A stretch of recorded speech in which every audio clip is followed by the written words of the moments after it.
Mabuhay! Ako po si Albert. Kumusta po kayong lahat? I am Albert Maganaka. I am originally from the Philippines. My romance with ESL all started when I immigrated to Canada in 2011. My counselor in a government-sponsored nonprofit organization advised me to better teach English as a second language to newcomers in Canada. So, of which I did, and my profession all started there. I taught ESL and LINK, which is Language Instruction for Newcomers to Canada, and currently I am also a language assessor. I realized that I might as well grow in my new profession, so that I took and completed my Master's of Education in Teaching English as a Second Language at the University of British Columbia in 2021. Right now, I am a second-year PhD student in Educational Studies at McGill University.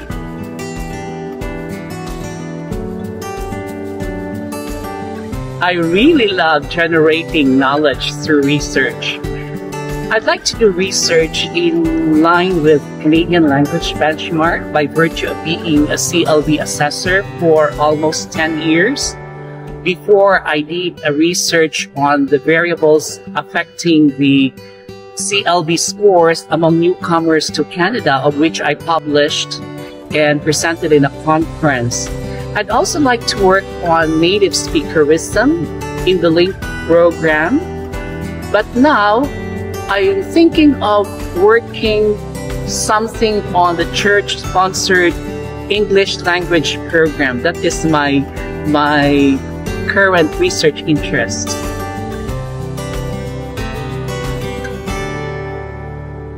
I would like to know how students perceive their ESL teachers in a church setting. So with the ESL lesson and delivery, or the academic curriculum that was used by the church in teaching English as a second language, how do students perceive the venue, the setting itself, right? So in Canada, we have government-sponsored language programs in place for newcomers, like the LINK program, which is Language Instruction for Newcomers to Canada, and also ESL, Academic English, for that matter. One of the problems of this program is that it has a long wait list, so that a student who needs English upgrading has to take a certain period of time in order to be registered in a particular program. Can you imagine the student has to do 2 to 3 or 4 years of studying English, and after that proceeding to a post-secondary training in a college or university? It takes time, right?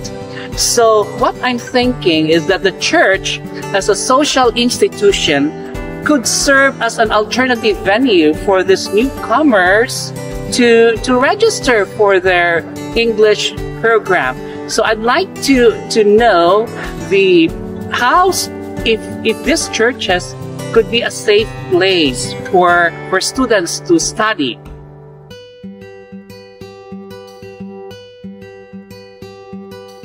The church could serve as a venue where students do their English training.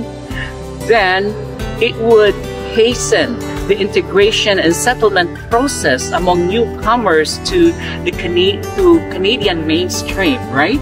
So that eventually they could achieve their academic goals to further their professional development in their new country, and thus contributing to the economy of Canada.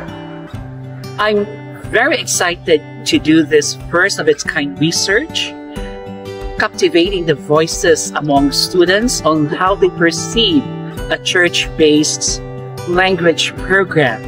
If you want to partner with me, I would be delighted if you could correspond to me through my email below. Maraming salamat po sa inyong pakikinig. Pagpalainawa kayo ng Panginoon. Goodbye!